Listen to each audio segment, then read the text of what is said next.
قد عظمت فللأمجاد بانيها ومن يسعى إلى العليا بما فيها ويبني مجده جذلا فروح الفاتحة ليصبح همة تروي عن العليا مغانيها لينسج للعلا قصصا لا مترويها لينسج للعلا قصصا هنا أحد ترويها الأمجاد قد عظمت فللأمجاد بانيها পৃথিবীতে সেরা ধন বা সেরা সম্পদ বলতে আমি যা বুঝি মা বাবা। এই মা বাবা যদি ভালো থাকে আমাদেরও ভালো থাকার একটা বড় অংশ হয়ে যায়।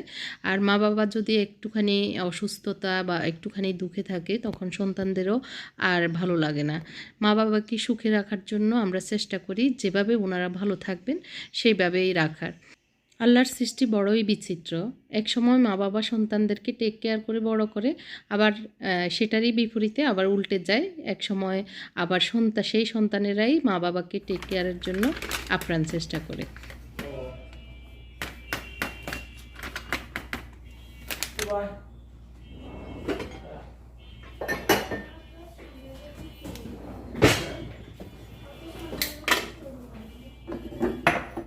হ্যালো এভরিওয়ান, আসসালামু আলাইকুম। সবাইকে ওয়েলকাম জানাচ্ছি আমার চ্যানেল রুমিস ফ্যাশনেবল হাউসে। আমি ফারহানা ইয়াসমিন রুমি আপনাদের মাঝে আরেকটি নতুন ব্লগ নিয়ে এসেছি। আজকের ব্লগে যা যা থাকছে শুরুতেই আপনারা দেখে নিয়েছেন।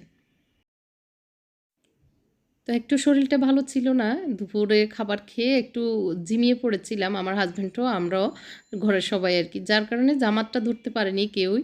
তো এই জন্য সবাই বাসায় জামাত করে নিচ্ছে। আমি পড়ে নিয়েছি, আম্মাও পড়ে নিয়েছে। তো পুরুষ বিভাগ এখন পড়ছে। তো ভাবলাম যে একটু দুধ চা করি, অনেক দিন হলো দুধ চা খাওয়া হয়নি। মাঝে মধ্যে যখনই খাই ভিডিও করি, তো এই জন্যই মনে হয় প্রতিদিনই খাওয়া হয়। আসলে প্রতিদিন খাওয়া হয় না, মাঝে মধ্যেই খাওয়া হয়।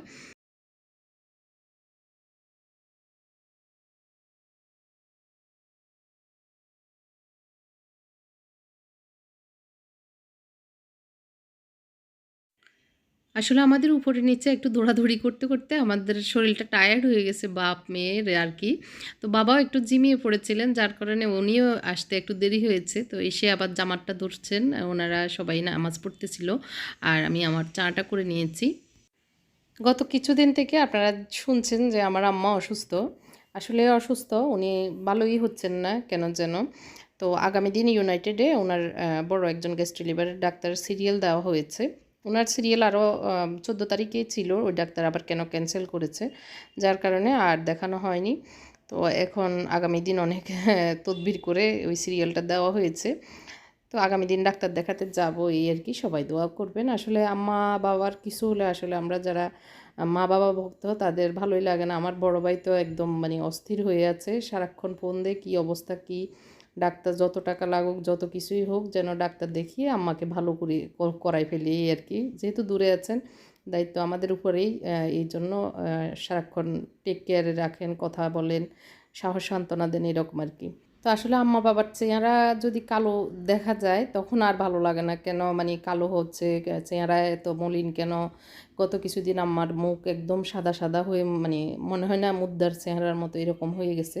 এগুলো দেখে আমার বড় বোন কান্নাকাটি, উনি অস্থির হয়ে গেছে এদিক দিয়ে। আমারও কেন যে মানে ভালো লাগতেছিল না। তো পরে কোথায় কি দেখাবো বুঝতেও পারছি না। মানে পেট ব্যথার জন্য তো গ্যাস্ট্রো লিভারের যত পরীক্ষা নিরীক্ষা ছিল সবই করে ফেলেছি, কিন্তু কোনো কিছুই তো ধরা পড়ছে না।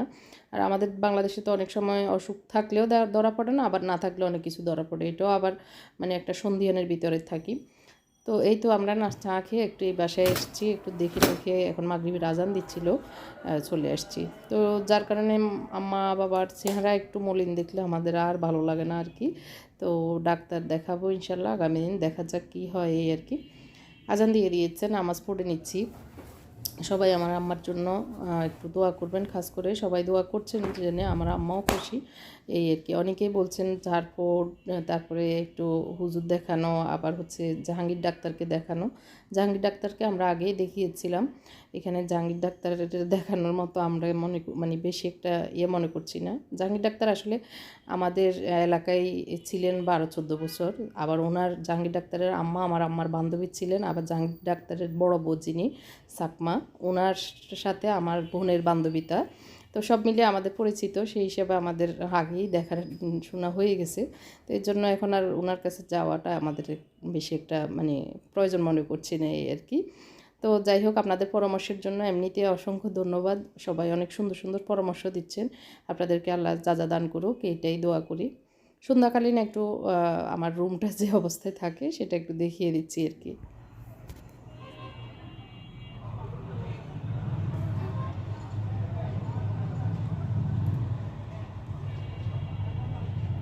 গত ব্লগে দেখেছেন আমার রুমের বিছানার চাদরটা উঠিয়েছিলাম। তো বেডশিটগুলো ধোয়া হয়েছে, বিকেলে এনে সোফায় রেখেছিলাম। এখন এগুলি ভাঁজ করা, এই কাজটা এখন সন্ধ্যাকালীন কাজ। তো এরপরে আম্মাকে একটু মাগরিব নামাজ পড়ে আর কি এই কাজটা করে নিচ্ছি। তারপর আম্মাকে একটু হালকা কিছু দিব। ওনার আসলে মুখেও কিছু ভালো লাগে না, কিছু খেতেও পারছেন না। তো ভাবলাম কি খেলে ওনার ভালো লাগবে সেরকম কিছু একটা করে নিই। তো মনে মনে এইগুলি ভাজ করতে করতে চিন্তা করতেছি, ফ্রিজে একটু ম্যারিনেট করে রেখেছি চিকেন, সেগুলি একটু ওই যে বারবিকিউ টাইপের একটু কম তেলে একটু হালকা করে ভেজে দিব, তাহলে হয়তো মুখে রুচি লাগবে, ভালো লাগবে খেতে। তো সেটা চিন্তা করছিলাম এই আর কি। তো এগুলি ভাজ করে নিয়ে আগে তারপরে এগুলি জায়গা মতো রেখে দিলে বড় একটা কাজ সম্পূর্ণ হবে, তারপরে আমি অন্য কাজে যেতে পারবো। তো আমার রুমের এই হালকা হালকা মানে পিঙ্ক কালারগুলি বিছাই, যার কারণে এইগুলি একটু সেট মতো করে রেখে দিচ্ছি, যাতে করে আবার যখন খুঁজবো হাত দিলে যেন পাই আর কি। তো বাস করতে গিয়ে এক একটার ভিতরে ঢুকে গেছে দেখতেছি, তো এগুলি একটু গুছিয়ে দিচ্ছি। তো আমাদের বাসায় যে কাজগুলি চলছে সেগুলিতে এখন রঙের কাজ চলছে। রঙের কাজটা আসলে একটু স্মুথলি করতে হয়, না হয় রং যদি ভালো না হয় দেখতেও ভালো লাগবে না, তখন সব টাকা একদম গড়ে যাবে আর কি, এরকম অবস্থা। এই জন্য একটু সময় দিতে হচ্ছে। প্রথমে ঘষে পুটিং মারা, আলকুরিমের আস্তর মারা, এসব কাজ করছি। তো অনেকেই অনেক প্রশ্ন করছেন যে আমরা এই ফ্ল্যাটের ইন্টেরিয়র কাকে দিয়ে করাচ্ছি। তো এটা তো আমি আমার মতো করে ডিজাইন করে করাচ্ছি। আমার টিম আছে, রঙের টিম, তারপরে কাঠের টিম, তারপরে বিভিন্ন সেক্টরের টিমগুলি আছে, সেগুলি দিয়ে আমি আসলে করাই। তো আমার মতো করে আমি করাই, আমি আসলে অন্য কারোর মতো করে করি না। যেটা আমার ভালো লাগে, যেরকম হবে আর কম খরচে যাতে করে আমাদের মন মতো হয়। অনেক বেশি গর্জিয়াস, অনেক বেশি যে লাক্সারিয়াস করে করছি তা না, সিম্পলের ভিতরে দেখতে ভালো লাগবে এরকম। আর বেশি গর্জিয়াস করলে আমার মনে হয় যেন কনজাস্টেড হয়ে যায় বাসা, এই জন্য ভালো লাগে না। ছোটো বাসা যত সিম্পলের ভিতরে একটু লাইট জিনিস ইউজ করা যায় ততই ভালো লাগে। তো একটু ওই যে ক্যাপসিকাম ছিল, গাজর ছিল, সেগুলো একটু কুটে নিয়েছি। আমাকে একটু ওই যে বললাম না একটু হালকা করে ভেজে দিব। তো এখানে ম্যারিনেট করা আছে গুঁড়ো মরিচ, হলুদ দিই নেই, মরিচ আর হচ্ছে আদা রসুন দিয়ে করে রেখেছিলাম। তার সাথে একটু এখন মনে হচ্ছে সয়া সস দিয়ে দিই, তাহলে খেতে ভালো লাগবে এরকম আর কি। তো আমি একটু সরিষার তেল দিয়ে ভেজে নিচ্ছি। সরিষার তেল দিয়ে ভালো লাগবে, আর আম্মা সরিষার তেলের খাবারই খান, অন্য তেলের খাবার কমই দেওয়া হয় আর কি। তো ছোটো প্যানটাতে একদম সবগুলোই দিয়ে দিচ্ছি, আর একটু বড় প্যান হলে ভালো হতো। তো এটা যেহেতু লাগাই ফেলছি আর মন চাচ্ছে না অন্যটাতে দিতে আর কি, এটাতেই করে নেব। তো আমি যেটাতে মশলাপাতি আছে সেটাতে একটু আর একটু লবণ দিয়ে এই সবজিগুলোতে মেখে নিব আর কি। সন্ধ্যার পরে এরকম একটু চিকেন, তারপরে একটু স্যুপ খেতে ভালোই লাগে। তো আমাকে গত 2 দিন স্যুপ দিয়েছিলাম, থাই স্যুপ, প্রন স্যুপ এগুলি। তো আজকে বলতেছে ওগুলি খাবে না এই আর কি। তো একটু চিলি ফ্লেক্স দিয়েছি, দিয়ে এগুলিকে মেখে এখন একটা ফিট হয়ে গেছে চিকেনের। তো এখন উল্টে দিব আর কি। এবছর আসলে ছুটির পরে আমাদের কোথাও ঘুরতে যাওয়া হয়নি, তেমন একটা ভালোও লাগছে না। দেখা যাক, 2-3 জায়গায় আসলে মিস করেছি। পিকনিক ছিল, তারপরে মানে দাওয়াত ছিল, কোথাও যাওয়া হচ্ছিল না। তো ইদানিং কেন যেন মানে বোরিং বোরিং লাগছে। তো এক জায়গায় যাওয়ার প্ল্যান করেছিলাম, কিন্তু সেটাও আবার মিস হয়েছে। ওই যে নিচের বাসায় কাজ করাচ্ছি, সেটার দায়িত্ব যেহেতু কাঁধে পড়েছে, সেটা ভালোভাবে কমপ্লিট করা পর্যন্ত কোথাও যাওয়াটাও বেমানান হয়ে যাবে। সেজন্য আবার আম্মা বাবা আমার কাছে আছে, সব মিলিয়ে আর কি। আপনারা তো অনেকেই অনেক জায়গায় ঘুরতে গিয়েছেন, আসলে এই সময়টা সবারই বেড়ানোর সময়। আজকের ভিডিওর কোনো একটা অংশ যদি আপনাদের ভালো লেগে যায়, যারা নতুন এসেছেন আপনাদেরকে বলছি, আমার ভিডিও যদি আপনাদের ভালো লেগে যায় আমার চ্যানেলটি সাবস্ক্রাইব করে আমার পাশেই থাকতে পারেন। আর যারা আগে থেকে আমার চ্যানেলটি সাবস্ক্রাইব করে রেখেছেন তাদেরকে তো অসংখ্য ধন্যবাদ। আর আপনারা যারা সাবস্ক্রাইব করে রেখেছেন তাদের প্রতি রিকোয়েস্ট থাকবে একটি লাভ দিয়ে যাবেন, একটি লাইক দিয়ে যাবেন, তাহলে আমার এই ভিডিওটি অনেকের কাছে পৌঁছে যাবে। যারা ফেসবুক থেকে দেখছেন একটি লাইক দিয়ে যাবেন আর পেজটি ফলো করে যাবেন।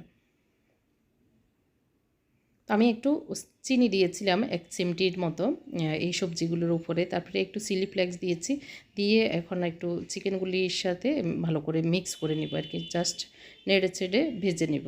আর এগুলিকে মানে কম আগুনে না, বেশি আগুনে আমি ভালো করে ভেজে নিয়েছি। বেশি নরমও হবে না, আবার বেশি কাঁচা কাঁচাও থাকবে না, একটু ক্রিসপিনেস থাকবে। এই অবস্থায় এখন আমি নামিয়ে নিচ্ছি। খেতে এই অবস্থায় ভালো লাগে, বেশি নরম হয়ে গেলেও ভালো লাগে না, আবার বেশি শক্ত কাঁচা কাঁচা থাকলেও ভালো লাগে না। তো একটু চিলি সস, একটু 1 চিমটি চিনি দেওয়াতে এটার স্বাদের ব্যালেন্সটা চলে আসে, খেতে ভালো লাগে। তো আম্মাকে নিয়ে দিয়ে আসছি একটা সুন্দর একটা ডিশ, কালারফুল, হয়তো ওনার ভালো লাগবে এই জন্য। ওই যে নানি দাদিরা থাকলে যা হয় আর কি, একটু খেয়েছেন, এরপরে কিন্তু আবার নাতিদের জন্য 2 টুকরা পাঠিয়ে দিয়েছে। তো এই যে উনি শুয়েছিলেন, শুয়ে শুয়ে তসবি পড়ছিল, মানে মাগরিবের নামাজ পড়ে, তো উঠে এখন খেতে দিয়েছি আর কি। এখন হচ্ছে সকালবেলা, উঠেছি অনেক আগেই, শীত শীত লাগতেছিল, আলসিয়ামি লাগতেছিল, এই জন্য গড়াগড়ি করছিলাম। আমার হাজব্যান্ডও চলে যাচ্ছে, উনি যাচ্ছে ফেনী, আর মুনতাসির যাচ্ছে স্কুলে, 7:30 বাজে এখন। তো ওনারা চলে যাওয়ার পরে আমি রান্নাঘরে চলে যাব। আজকে যেহেতু আমার সিরিয়াল আছে ইউনাইটেডে, তো আমরা মানে 12টায় সিরিয়াল, তো আমরা 10টা 10:30টায় বেরিয়ে যাব, রাস্তায় জ্যাম থাকতে পারে এই জন্য। তো ওই যে বাপ ছেলে রেডি হয়ে এখন ওনারা চলে যাচ্ছে, আর আমি উঠতেছি এখন। ওরা নাস্তা খাবে না, এত সকালে নাস্তা কেউ খায় না, যার কারণে আমার নাস্তা নিয়ে তো বেচাল নাই।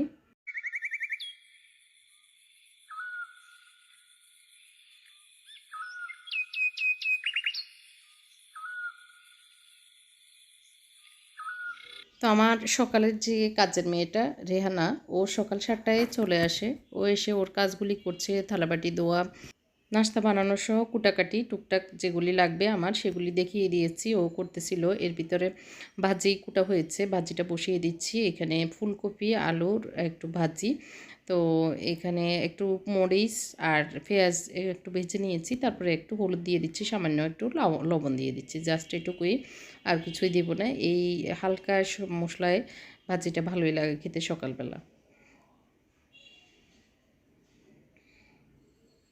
এখানে দুপুরের জন্য ভিজিয়েছি ছোট ছোট চিংড়িগুলি নদীর, আর হচ্ছে একটা মাছের মাথা ভিজিয়েছি সবজি রান্নার জন্য, একটু মুরগির গোশত হাড়সহ এগুলি ভিজিয়েছি, আর তেলাপিয়া মাছ ভিজিয়েছি। তেলাপিয়া মাছ ভাজি করব মুরগির গোশত দিয়ে, হাড়সহ এই অল্প একটু বিরিয়ানি টাইপ করব, অল্পই না 2 পট চাউলের, তো সেগুলি করছি। আর এখানে সবজি বসিয়ে দিচ্ছি, ফুলকপি রান্না করব, তারপরে এই যে মাথার একটা অংশ দিয়ে পেঁপে রান্না করেছি, মাছ ভেজে নিয়েছি অলরেডি, মানে কাজ শুরু করে দিয়েছি, নাস্তা খাইনি, তো পাশাপাশি পরোটাও সেঁকে নিচ্ছি। 9টা বাজে এখন, আর আমার রেহানাটা কাজ করে চলে গেছে অলরেডি। রসুন ছিল না, রসুন আনিয়েছি দারোয়ানকে দিয়ে, তো রসুন চিলে সবজিতে দিতে হবে, একটু গাজর দিয়েছি ভাজিতে, তো যার কারণে একটু কালারফুল হয়েছে আর কি। তো এখন হচ্ছে ওই যে হালকা মশলাপাতি দিয়ে পেঁপে রান্না করছি আমার জন্য, আমার হাজব্যান্ডের জন্য। যদি আমার হাজব্যান্ড এখন নাই, হয়তো রাতে আসবেন, রাতে আসলে খেতে পারবেন। রসুন ছিল না, তো একটু থেতলো করে রসুন দিয়ে দিচ্ছি সব সবজি মাছ তরকারিতে আর কি। আর ওই যে বিরিয়ানি রান্না করবো একদম সিম্পল ওয়েতে, আমি যেভাবে মানে পদ্ধতি করি, সহজ পদ্ধতিতে করে ফেলি সেটাই। তো পোলাও রান্না করে নিয়েছি আগে, এখন মুরগির গোশত রান্না করে সেটার সাথে মিক্স করে নিব, এটাই আর কি। তো রান্নার পাশাপাশি পরোটা বসিয়ে দিয়েছি, রান্না করতে করতে খাওয়াটাও হয়ে যাবে। আম্মা বসেছে, আমাকেও দিয়ে দিব, বাবা উঠে গেছে অলরেডি, আসতেছে, ইনসুলিন দিচ্ছিল। তো আমরা তো যেহেতু 10টা 10:30টায় বের হবো, তো এই জন্য আমি তাড়াহুড়ো করে সব রান্না করছি। তবে আজকে কেন যেন টুকটাক রান্নাও বেশি মানে করে নিচ্ছি। তো আজকে ভেজালের ভিতরে যত সিম্পল করা দরকার ছিল সেই জায়গায় আরও বেশি হয়ে গেছে। তো এইখানে একটা টিপস, এই যে ডিমের খোসা যদি ভাঙার সময় ডিম ভাঙার সময় পড়ে যায়, ডিমের খোসা দিয়ে উঠানো সহজ, হাত দিয়ে উঠানো যায় না। এই টিপসটা ফলো করতে পারেন যারা বেজালে পড়ে যান যে এটা উঠানো নিয়ে। আমাদের 3 জনের জন্য 3টা ডিম পোস্ট করে নিয়েছি। নাস্তার সাথে একটা ডিম খেতে আমাদের ভালোই লাগে এই জন্য। তো যেহেতু আর আমাদের দুপুর পর্যন্ত কখন আসে ঠিক নেই, সেজন্য একটু ভারী খাবারই খেয়ে নিচ্ছি, যাতে করে যতক্ষণই থাকি যেন খিদে না লাগে।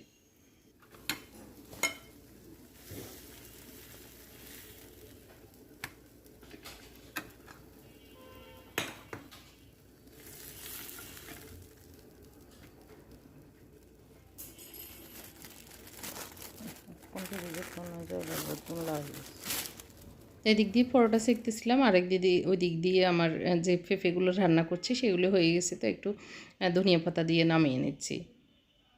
তো এই তো ঝটপট একটার সাথে একটা হয়ে যাচ্ছে, বেশি সময় লাগবে না। রেডি থাকলে আসলে রান্না করতে বেশি সময় লাগে না। তো আজকে কুটাকাটিও আমার রিহানাকে দিয়ে করেছিলাম, যার কারণে সহজে হয়ে যাচ্ছে এই আর কি।